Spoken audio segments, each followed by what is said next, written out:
मन में बहुत समय से ये विषय चल रहा था और प्रभु की कृपा रही है कि इसको इस प्रकार से मैंने संपन्न किया और जो भी उसका आशीर्वाद था वो स्वरूप एक पुस्तक के रूप में मेरे को मिला। और अंदर से अब यही बात आती रहती है कि इसको मैं और आगे जाऊं, कहीं बोलूं, बताऊं, शेयर करूं। ये भी उसी की कृपा है कि इस प्रकार की एक जो लहर अंदर चलती है। इसमें आज सहयोग दिया हमारे विश्वविद्यालय के प्रांगण के आसपास जो हमें हमेशा मित्र के रूप में दिखते हैं, सुंदर सरपंच जी। इन्होंने आग्रह किया कि मैं इस पुस्तक को बच्चों तक पहुंचाना चाहता हूं और इन्होंने इस पुस्तक की 100 प्रतियां खरीदी और मेरे से आग्रह किया कि इस पुस्तक को बच्चों तक फ्री में हम पहुंचाने का एक प्रयास करें। तो सबसे पहले मैं इनका धन्यवाद करता हूँ कि इनके इसी सुखद प्रयास के कारण से आज हम लोग आपस में ये वार्तालाप कर पा रहे हैं और मुझे भी मौका मिला कि मैं आप लोगों को अपनी पुस्तक के बारे में बताऊं। शिव की एक सेम इमेज है जो भारत के कण कण में हर एक व्यक्ति के मन में है। जैसे ही शिव शब्द आता है या तो हमें एक आदि योगी पार्वती के साथ बैठे हुए, गणेश जी बगल में, कुमार कार्तिकेय साथ में, और ये दिखता है ना, नंदी सामने बैठा है, इधर से मोर भी बैठा है, सांप भी बैठा है, सारे लोग बैठे हैं। तो ये एक इमेज हमारे मन में है और ये इमेज बहुत हद तक हम लोगों की कल्पनाओं में कई हजार सालों से हमारे मन में, क्योंकि भारत के अंदर शिव दर्शन जो है, शिव का दर्शन जो है बड़ा प्राचीन है, वेदों से भी बड़ा पुराना दर्शन है शिव का। और उस दर्शन में हड़प्पा कल्चर से भी पीछे का कल्चर जो है वो शिव के दर्शन को किसी न किसी रूप में अपने समाज में अंकित करता है। जैसे जो हड़प्पन कल्चर में हमारे सामने शिव की कल्पना पशुपति के रूप में है। पशुपति सील्स हमारे पास आज भी हड़प्पन कल्चर के टाइम में जो डिगिंग हुई है उसमें पशुपति सील्स मिली है, जिसमें एक योगी के रूप में व्यक्ति बैठा है और सिर के ऊपर 2 सींग जैसे दिखाई दे रहे हैं और वो अपनी गहन मुद्रा में बैठे हुए हैं और आसपास पशु दिखाई देते हैं। तो पाशुपत शेर से भी प्राचीन शिव की जो अवधारणा है वो भारत में रही है। और पाशुपत का मतलब क्या है? पशुओं का पति। तो पशु कौन है? पशु हम सब हैं। क्योंकि पशु हमें क्यों कहा जाता है? क्योंकि हम पाशों में बंधे हैं। पाश क्या है? बहुत सारे मल, बहुत सारी इम्प्यूरिटीज जिसमें हम बंधे हैं और इसलिए हमें पशु कहा जाता है। और उन सबके जो पति हैं वो है पशुपति, जिसे आप शिव भी कहते हैं। बहुत सारे नामों से कहा जाता है, शंभू भी कहा जाता है। शंभू के बहुत सारे अर्थ भी हैं। जैसे एक अर्थ है स्वयं भू, यानी स्वयं को जानने वाला भी शंभू है।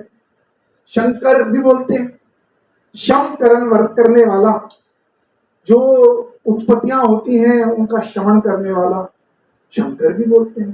तो विभिन्न विभिन्न क्षेत्रों में शिव की अवधारणा विभिन्न विभिन्न तरीके से। तो मुख्य रूप से हमारे भारत में 3 तरह से शिव को देखा गया। एक द्वैतवाद में शिव को देखा गया।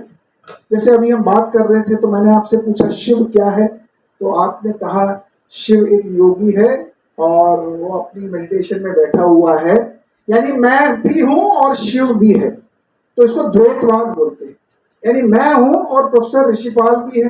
2 लोग हैं ना, 2 लोग हैं ना, मैं और आप 2 है ना, तो ये द्वैत है। तो द्वैतवाद का भी शिव है, यानी हमारे साउथ इंडिया से द्वैतवाद का शिव, उसकी फिलॉसफी निकली। और उस द्वैतवाद में ये था कि एक भक्त है और एक भगवान है। तो ये द्वैत है, यानी एक भक्त और एक भगवान, ये द्वैतवाद कहलाता है। तो इस द्वैतवाद की फिलॉसफी पे शिव की अवधारणा बनी। लेकिन भारत के दूसरे छोर में, कश्मीर में, वहां पे अद्वैत वाला शिव, उसकी अवधारणा बनी। अब अद्वैत वाला शिव क्या है? कि भक्त भी और भगवान भी एक ही है। यानी जिसमें हम बोलते हैं शिवोहम, बोलते हैं ना, शिवोहम सुना आपने? शिवोहम का मतलब क्या है? मैं ही शिव हूं। शिवोहम का मतलब है मैं ही शिव हूं। भाई जिसने भी ये हजारों साल पहले शिवोहम शब्द की कल्पना की होगी, उसने क्या सोच के ये कल्पना की होगी कि मैं ही शिव हूं? आदि गुरु शंकराचार्य का सबने सुना है। आदि गुरु शंकराचार्य जी ने क्या कहा? अहम ब्रह्मास्मि, मैं ही ब्रह्म हूं। ब्रह्म कौन है? ब्रह्म जो अद्वैत वेदांत में ब्रह्मन जिसको बोलते हैं, ब्राह्मण नहीं, ब्रह्मण, वही अद्वैत शिव दर्शन में शिव है। यानी Brahman means this entire consciousness, this entire cosmos, और शिव भी वही एंटायर कॉस्मोस है। यानी जहां हमने कहा शिवोहम, मैं ही शिव हूं, तो मतलब मैं ही शिव से केवल ये शरीर नहीं। तो वो फिलॉसफी फिर आगे जाती है। तो हमारे यहां जैसे primary school, secondary school, higher secondary school और फिर हायर एजुकेशन, ये अवधारणा है ना। हमारी भारत की इस फिलॉसफी में भी ये अवधारणा है। प्राइमरी स्कूल यानी द्वैतवाद, यानी मैं भी हूं और शिव भी है, इसलिए मैं शिव को मंदिर में भी ढूंढता हूं, मैं उसको किताब में, उसको फोटोज में भी ढूंढता हूं। तो ये द्वैतवाद, ये प्राइमरी स्कूल का शिव है, क्योंकि शुरुआत कहीं से करनी है ना।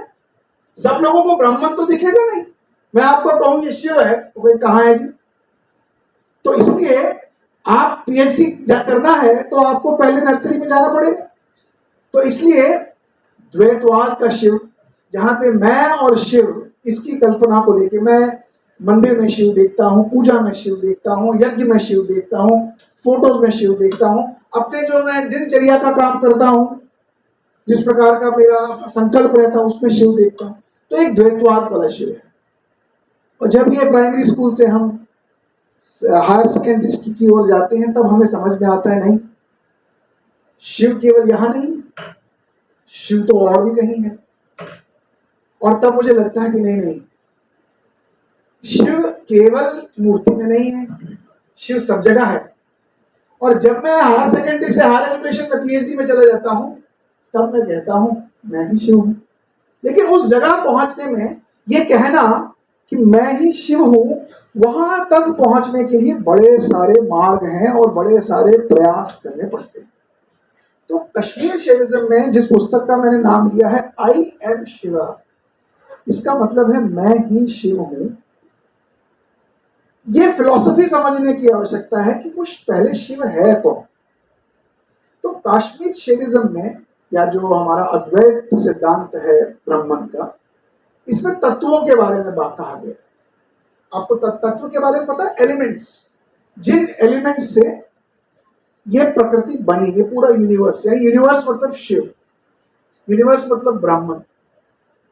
अब हमारी जिस दृष्टि में हम हैं, जहां हम इंसान के रूप में हैं, तो हमें ये किताब भी दिखती है, ये माइक्रोफोन भी दिखता है, ये टेबल भी दिखता है, ये ग्लास भी दिखता है, ये व्यक्ति भी दिखता है। तो हमारे लिए तो मैं और ये सब हैं। तो ये बड़ी बेसिक सी लेवल की अंडरस्टैंडिंग है। लेकिन जैसे जैसे हम ऊपर जाते हैं तो हम देखते हैं कि ये और मैं के बीच में ज्यादा अंतर नहीं है। ये टेबल भी मैं ही हूं और मैं ही टेबल हूं। अब आपको भी कैसी बात कर रहे हैं? टेबल मैं हूं और मैं ही, या टेबल मैं हूं या मैं टेबल हूं, ये कैसे हो सकता है? तो मैं आपको साइंस के बारे में बताता हूं। हमने 10वीं में साइंस सबने पढ़ी। हमने पढ़ा मैटर कितने तरह का होता है? 3 टाइप्स। क्या क्या? Solid, liquid, gas. साइंस क्या कहता है? ये मैटर किससे बनता है? अगर मैटर को तोड़े तोड़े तोड़े तोड़े तोड़े, अंत में क्या मिलेगा? एटम को भी तोड़े क्या मिलेगा? उसको भी तोड़े क्या मिलेगा? एनर्जी। मैटर का अंतिम तत्व क्या है? आइंस्टाइन के बारे में पढ़ा है ना? आइंस्टाइन की एक फॉर्मूला बड़ी फेमस है, E is equal to mc square, ठीक है ना, ये तो मानते हो, साइंस मानते हो। तो E is what, m is what, यानी आइंस्टाइन कहता है energy is equal to mass is equal to, यानी एनर्जी से ही मास बनता है। तो ये मास है ना, स्किन वाला मास नहीं, ये कपड़ा मास है, ये टेबल मास है। तो मैटर तीन तरह का है पर एनर्जी एक ही है। तो एनर्जी जब हाई फ्रीक्वेंसी पे वाइब्रेट करती है तो वो गैस बनती है, हवा बनती है। और मैटर जब लोवेस्ट फ्रीक्वेंसी पे वाइब्रेट करती है तो क्या बनती है, सॉलिड। और मैटर जब मॉडरेट लेवल पर वाइब्रेट करती है फ्रीक्वेंसी एनर्जी, तो वो क्या बनती है, लिक्विड। यानी एक ही एनर्जी से सॉलिड भी, लिक्विड भी और गैसियस, ये तीनों स्टेट्स एक ही एनर्जी से निकलती है। एनर्जी आती कहां से है, एनर्जी आती है वाइब्रेशन से, कॉस्मिक वाइब्रेशन। साइंस यही कहता है। वो वाइब्रेशंस कहां से आती है, वो आती हैं कॉस्मिक साउंड से। यानी इस यूनिवर्स की, जो हम कहते हैं ना, एक हम की साउंड आती है यूनिवर्स। कभी आपने देखा होगा, नासा के वीडियोस में दिखा देते हैं कि यूनिवर्स में एक कॉस्मिक साउंड है, वो हम की तरह आती है। तो यानी साउंड से वाइब्रेशन निकलती है, वाइब्रेशन से एनर्जी प्रोड्यूस होती है, एनर्जी से मैटर क्रिएट होता है, और वो मैटर सॉलिड, लिक्विड, गैस की तरह रूप में आता है। सॉलिड में, लिक्विड पानी, गैस। तो शिव क्या है, शिव इस सब के पीछे की वो एनर्जी है। जो कश्मीर का शिव दर्शन है, जो अद्वैत का दर्शन है, उसमें ब्राह्मण और शिव वो उस एनर्जी के रूप की तरह है, वो उस वाइब्रेशन के रूप की तरह है। रूप में कोई रिलीजन नहीं। ओम में शब्द है और शब्दों की अपनी ध्वनि है, और उस ध्वनि से, उस साउंड से वाइब्रेशंस निकलती हैं, और उस वाइब्रेशन से एनर्जी प्रोड्यूस होती है, और उस एनर्जी से मटेरियल वर्ल्ड खड़ा होता है। ये चांद, तारे, सितारे, सूरज, साइंस कहता है हर साल हजारों सूरज खत्म हो जाते हैं, हजारों सूरज फिर जन्म लेते हैं। ऐसा नहीं है कि जो सूरज आपको दिखता है केवल ये एक ही सूरज है। इस पूरी कॉस्मोस से भी बाहर की जो कॉस्मोस है, यानी जिसको यूनिवर्स के बाद मल्टीवर्स कहते हैं, इसमें हजारों यूनिवर्सेस हैं। आचार्य अभिनव गुप्त तंत्र लोक में लिखते हैं 112 यूनिवर्सेस तो वो अपने मेडिटेशन में देखते हैं। और साइंस अब इसको यूनिवर्स नहीं कहता, साइंस कहता है मल्टीवर्स। शब्द सुना होगा, मल्टीवर्स का मतलब एक ही यूनिवर्स नहीं है, और भी यूनिवर्सेस हैं। और उन सबको क्रिएट करने वाली वो एनर्जी, उसके पीछे की वाइब्रेशन और उसके पीछे की कॉस्मिक साउंड, उस साउंड को ही परम शिव कहते हैं। अब उस तक पहुंचने के लिए प्राइमरी स्कूल से पीएचडी तक जाने के लिए बड़ी मेहनत लगती है। एक जन्म भी लगता है, कई जन्म भी लगते हैं, समझते समझते समझते समझते समझते। तो जब हम शिव की कल्पना करते हैं तो आप समझो जैसे सागर है ना, मतलब उदाहरण के रूप में महासागर है। उस महासागर में लाखों करोड़ों प्राणी, जीव जंतु, लहरें सब उड़ती हैं, लेकिन सागर एक है। ऐसा भी हो सकता है कि ये पूरी मल्टीवर्स एक ऐसी कॉन्शियसनेस है जिसके अंदर हम सब उठ रहे हैं, गिर रहे हैं, मर रहे हैं, चल रहे हैं, बन रहे हैं, और वो एक बड़ी विराट कॉन्शियसनेस है, एक बड़ी विराट एनर्जी है जिसके अंदर कुछ लोग कहते हैं कि उससे ये दुनिया बनती है, कुछ लोग ये कहते हैं उसके अंदर ही ये दुनिया बनती है। तो कश्मीर शैविज्म में, इसको कश्मीर शब्द इसलिए इस्तेमाल करता हूं, अदरवाइज शैविज्म तो एक ही है, लेकिन एक द्वैतवाद है, एक अद्वैत है। तो कश्मीर से अद्वैतवाद शैविज्म, उसको हम अद्वैत शैविज्म भी कह सकते हैं। तो अद्वैत शैविज्म में शिव की परिकल्पना को 3 भागों में बांटा गया है। और 36 तत्वों में इसको बांटा गया है। 36 तत्व है, यानी 36 एलिमेंट है। ये 36 एलिमेंट से ही तो संपूर्ण शिव की कल्पना हो सकती है। यानी शिव से लेके जीव तक, यानी मुझ तक, ये भी जीव है लेकिन ये अलग फ्रीक्वेंसी पे ऑपरेट कर रहा है। मैं भी जीव हूं, मैं अलग फ्रीक्वेंसी पे ऑपरेट कर रहा हूं।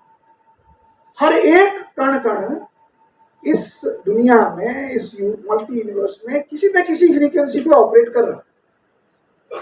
तो शिव से जीव तक का जो पूरा स्ट्रक्चर है में बांटा गया है और इन 36 तत्वों को 3 मुख्य तत्वों में विभाजित किया है। और उसमें सबसे ऊपर जो तत्व हैं उनको बोलते हैं शुद्ध तत्व, प्योर एलिमेंट्स, और दूसरा तत्व है अशुद्ध तत्व, इम्प्योर एलिमेंट्स, और तीसरा है बिटवीन शुद्ध एंड अशुद्ध, जिसमें मिक्स है शुद्ध और अशुद्ध का, उसको बोलते हैं शुद्ध अशुद्ध तत्व। तो शुद्ध तत्व में शिव है और शक्ति है। शुद्ध तत्व में शिव तत्व है, शक्ति तत्व है। शुद्ध तत्व शक्ति तत्व के साथ सदाशिव तत्व भी है, ईश्वर तत्व भी है और क्रिया तत्व भी है। अब ये 5 तत्व जो है ये शुद्ध तत्व बनते हैं। इन 5 तत्वों में ये जो अल्टीमेट कॉन्शियसनेस है, ये अल्टीमेट कॉन्शियसनेस शिव और शक्ति, जैसे जब हम देखते हैं ना अर्धनारेश्वर, इसकी फिलोसॉफिकल डिस्क्रिप्शन अगर आप पढ़ेंगे शैव दृष्टि में, तो इसका मतलब है हर एक कण कण में दोनों मौजूद हैं। एक को प्रकाश बोलते हैं, एक को विमर्श बोलते हैं, एक को शिव बोलते हैं, एक को शक्ति बोलते हैं। शिव क्या है? शिव वो तत्व है जो हमें निरंतर ऑब्जर्व कर रहा है, जो हमें देख रहा है, उसमें कोई चेंज नहीं होती लेकिन वो सबको चेंज कर सकता है, वो शिव तत्व है। और शक्ति तत्व उसके साथ जुड़ी होती है, दोनों अलग नहीं है, दोनों एक ही है, लेकिन शक्ति तत्व उसके साथ होती है जो चेंज करने में समर्थ है। यानी शिव देख रहे हैं और शक्ति उस अवेयरनेस को ट्रांसफॉर्म करती है एक्शन में। तो ये जो 5 तत्व हैं ये शुद्ध तत्व हैं, क्योंकि इन तत्वों में अभी द्वैत नहीं हुआ। शिव शक्ति एक ही है, सदाशिव तत्व, ज्ञान तत्व, क्रिया तत्व, ये सब एक ही है, ये अलग नहीं हुए। तो ये अल्टीमेट कॉन्शियसनेस। लेकिन शिव में स्वतंत्रता है, फ्रीडम है। शिव किसी पर डिपेंडेंट नहीं। तो जब कोई किसी पर डिपेंडेंट नहीं होता तो उनके मन में उठती है लीला करने की इच्छा, और वो लीला से निकलता है अशुद्ध तत्व। लेकिन अशुद्ध तत्व को निकलने के लिए द्वैत बनना है, क्योंकि जहां उसने क्रिएशन करनी है ह्यूमंस की, प्लांट्स की, एनिमल्स की, रॉक्स की, अर्थ की, एयर की, वो क्रिएट करने के लिए उसकी लीला है कि उनको द्वैत दिखे। तो इसलिए माया का होना बहुत जरूरी है। तो शुद्ध तत्व और अशुद्ध तत्व के बीच में शुद्ध अशुद्ध तत्व है जो माया, जिसे माया शक्ति बोलते हैं। माया साइंस में अगर हम इसकी डेफिनेशन देखें तो माया का मतलब है जिसमें ये एबिलिटी हो कि एक रूप से दूसरे रूप में परिवर्तित हो जाए। जैसे अभी पानी है तो बर्फ बन जाए, बर्फ है तो भाप बन जाए, भाप है तो क्लाउड बन जाए, क्लाउड है तो बरसात बन जाए, बरसात है तो फिर पानी बन जाए। लेकिन पानी में पानी दिखता है, बर्फ में बर्फ दिखता है, क्लाउड में क्लाउड दिखता है, सब हमें अलग अलग दिखता है, लेकिन है एक। तो माया की शक्ति ये है, वो हमें द्वैत क्रिएट करती है। मतलब राज नेहरू को दिखेगा ये तो कोई दूसरा व्यक्ति है, ये मैं नहीं, तो मेरे मनस में ये द्वैत क्रिएट करती है। तो ये जो 5 तत्व हैं शुद्ध तत्व शिव के, जब ये लीला करने निकल पड़ता है तो ये माया की शक्ति के द्वारा 25 ऐसे तत्व खड़े करता है जिन तत्वों में हम जीते हैं और हम द्वैत में जीते हैं। तो शिव तत्व जब माया को निकल के पुरुष और प्रकृति खड़ी करता है, पुरुष और प्रकृति उसी शिव का संकुचित छोटा हिस्सा है। पुरुष भी कॉन्शियसनेस है लेकिन संकुचित, माया से ग्रस्त, और प्रकृति हमारी त्रिगुणा प्रकृति है, 3 गुना की प्रकृति, 3 तरह की प्रकृति है। कौन सी प्रकृति? सात्विक प्रकृति, तामसिक प्रकृति और राजसिक प्रकृति। और इन प्रकृतियों से आगे निकलकर वो हमारी क्या क्रिएट करता है? हम कहते हैं ना इसका ये ठीक करना पड़ेगा, क्या बोलते हैं उसको, ये व्यक्ति में ये चीजें ठीक करनी पड़ेगी, जिनसे ये अपनी सारी सोर्स इंफॉर्मेशन लेते हैं। वो है कर्मेंद्रियां और ज्ञानेंद्रियां। 5 कर्मेंद्रियां, 5 ज्ञानेंद्रियां। लेकिन वो सारी इंफॉर्मेशन स्टोर कहाँ करते हैं? तन्मात्राओं में। 5 तन्मात्राएं हैं, शब्द, रस, गंध, स्पर्श और शब्द, रस, गंध, स्पर्श और रूप। इन 5 तन्मात्राओं में एक तरह का क्लाउड है ये, जहां पे अब ये 5 तन्मात्राएं ये किस पर निर्भर है? 5 तत्वों पे। 5 तत्व क्या है? पृथ्वी, जल, आकाश, वायु और अग्नि। तो 5 तत्वों से हम बनते हैं। ये 5 तत्व इनपुट्स देते हैं तन्मात्राओं में, वहां स्टोर करते हैं शब्द के रूप में, गंध के रूप में, देखना, सुनना, महसूस करना, सूंघना, टेस्ट करना। और ये सारी इंफॉर्मेशन जब वहां से लेते हैं इस फिजिकल बॉडी के थ्रू, इसको स्टोर कहां करते हैं? अंतःकरण में। अंतःकरण है जो मैंने 4 चीजें बताई, मन, बुद्धि, चित्त, अहंकार। वहां पे मतलब देखो कितना बड़ा साइंस है जो हमारी शिव दृष्टि में देखा गया है। लेकिन ये अपने में बहुत बड़ा मैं जब इसको पढ़ने लगा तो मुझे एक चीज का तो आभास हुआ, अगर मुझे अगले 5-8 जन्म और मिल जाए तब भी शायद मुझे ये समझ में पूरी तरह से नहीं आएगा। लेकिन कहीं ना कहीं से तो शुरुआत करनी है, इस जन्म से निकले। क्योंकि हम ये मानते हैं पुरुष प्रकृति है, तो मैं ये भी मानता हूं जब ये शरीर छोड़ूंगा तो वो पुरुष प्रकृति कहीं और जाएगी। और मैं ये भी मानता हूं जब वो किसी और में जाएगी तो क्या लेके जाएगी?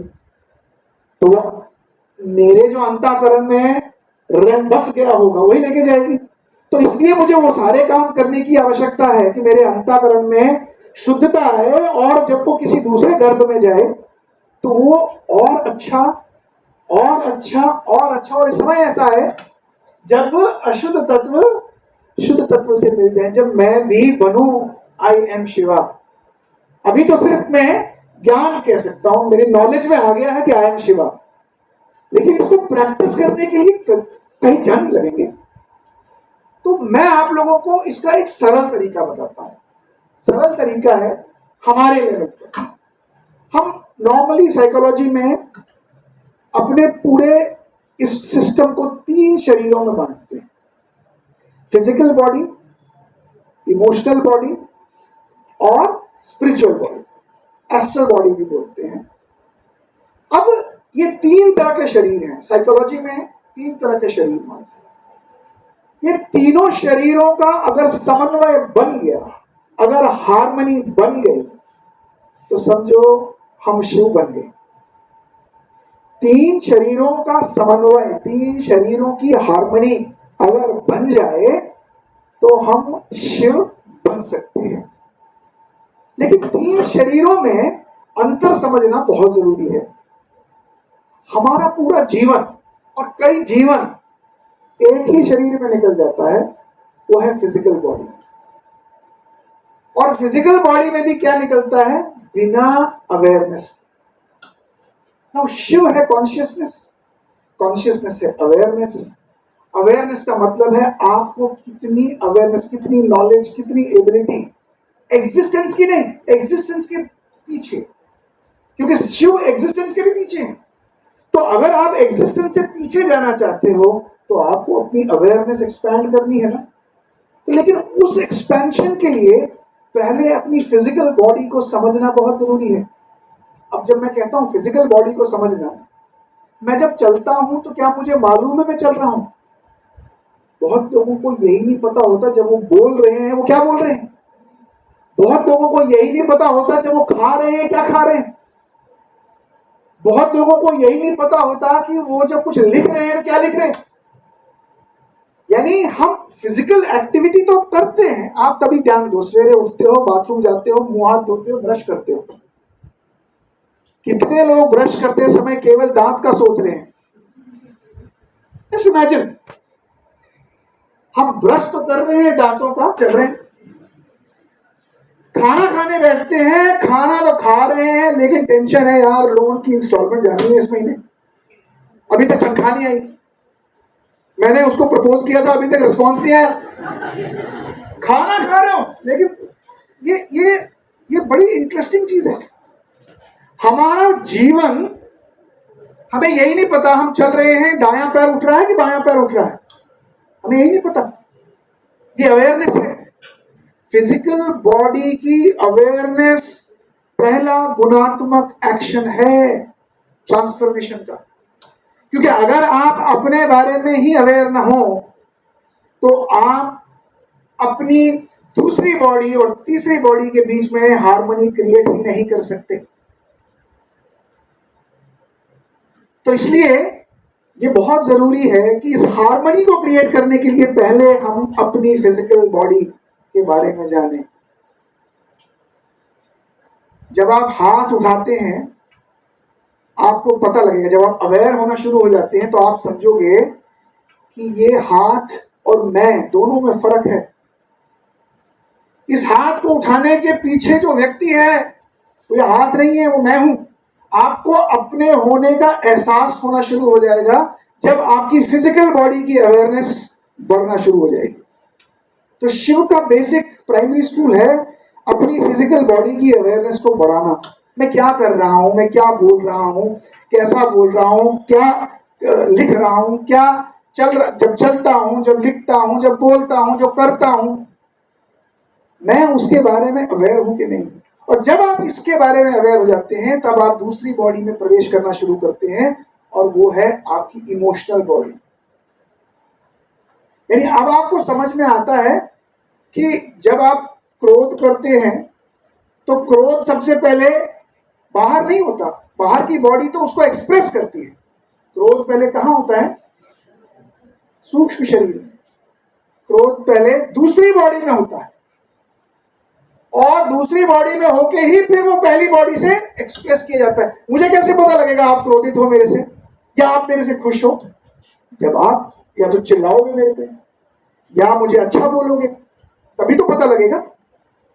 लेकिन बहुत लोगों को क्योंकि अवेयरनेस ही नहीं है, उन्हें पता ही नहीं लगता कि उन्हें क्रोध कब आया। उन्हें तो तब पता लगता है जब दूसरा उनको बताता है। तब बताता है जब उन्होंने थप्पड़ मार दिया होता है। आपने देखो ना, लड़ाई झगड़े जब होते हैं या किसी को अपशब्द जब बोलते हैं, हमें तब तक पता ही नहीं होता कि हमें, कुछ लोगों को तो पता भी नहीं चलता कि उन्होंने अपशब्द बोले हैं।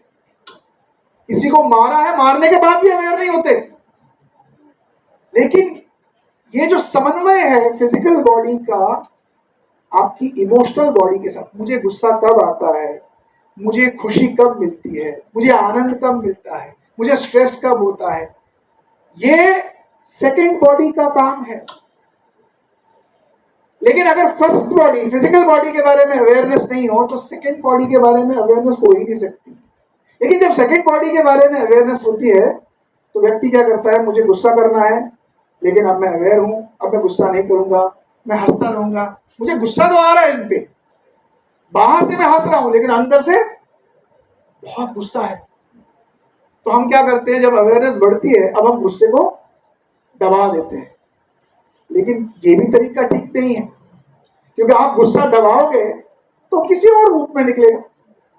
तो अवेयरनेस में, कॉन्शियसनेस में, इस बॉडी के पीछे भी एक बॉडी है जिसको हम बोलते हैं एस्ट्रल बॉडी। गुस्से का सोर्स दूसरी बॉडी नहीं है। जहां पे गुस्सा और खुशी एक ही चीज है, वो तरंगों के रूप में आती है, वाइब्रेशंस के रूप में आती है।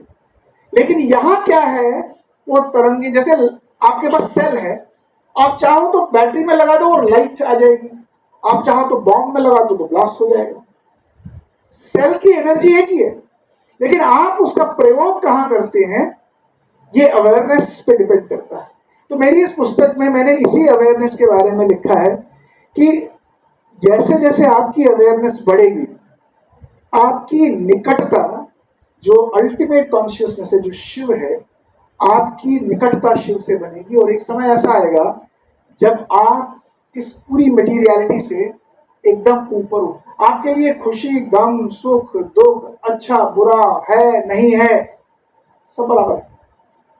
और वो अवस्था आते आते, तो इस पुस्तक में मैंने उसी पहलू को पकड़ा है और उसमें मैंने उसको 3 तरह के विजन्स के बारे में बताया है। ट्रांजैक्शनल विजन, ट्रांसफॉर्मेशनल विजन और ट्रांसडेंटल विजन। यानी जब हम ट्रांजैक्शनल विजन में होते हैं, जब अवेयरनेस ही नहीं होती, तो हम लोग कैसे रिएक्ट करते हैं, कैसे रिस्पॉन्ड करते हैं। हम लोग बिचिंग भी करते हैं, हम लोग गाली गलौज भी करते हैं, हम लोग पीछे किसी के बारे में कोई बुरा भला भी कहते हैं, क्योंकि अवेयरनेस ही नहीं है। लेकिन जैसे जैसे वो अवेयरनेस एक्सपैंड होती है, तो हमारी जो रिस्पॉन्स, हमारा जो बिहेवियर, हमारी जो अंदर की शक्तियां हैं, वो भी बढ़ना शुरू हो जाती है। तो आप जब उन शुद्ध तत्वों में रहना शुरू करोगे, तो आप देखोगे आपके प्रति लोगों का भी स्नेह बढ़ना शुरू हो जाता है, क्योंकि अब आप वो एनर्जी वाइब्रेट करते हो। आप कहते हैं ना, इसके पास जाने से ना बड़ा अच्छा लगता है। उसके पास जाने से कुछ नहीं होता, वो पॉजिटिव एनर्जी वाइब्रेट करते हैं, तो हमें मालूम ही नहीं होता। तो आप लोगों को आपका बहुत बहुत धन्यवाद। जरूर पढ़ें इस पुस्तक को, एटलीस्ट पहले 2 चैप्टर अवश्य पढ़ें, और जब भी समय मिले और इसमें अपना फीडबैक जरूर शेयर करें। और आपको कैसा लगा? पहला चैप्टर बहुत सरल है, आपको आप डेली लाइफ के साथ कनेक्ट कर सकते हैं, और जिसकी रुचि ज़्यादा हो वो अगले चैप्टर में जा सकता है। और तो सब कह रहे हैं कि आप पुस्तक लें, और लेने के बाद एक क्रिटिकल रिव्यू भी इस पुस्तक का रखा जाए। आप पढ़ें और उसके बाद आप अपने व्यूज, एक और प्रोग्राम करते हैं जहां आप अपने व्यूज प्रेजेंट करें कि आपको इस बुक को पढ़ते पढ़ते क्या समझ में आया, क्या एप्लीकेशन में ला सकते हैं, और कैसे आप और इस ज्ञान को फर्दर एक्वायर कर सकते हैं। जो आपका सब्जेक्ट है या जो आपका प्रोफेशन है, उसमें आप कैसे इसको उतार सकते हैं।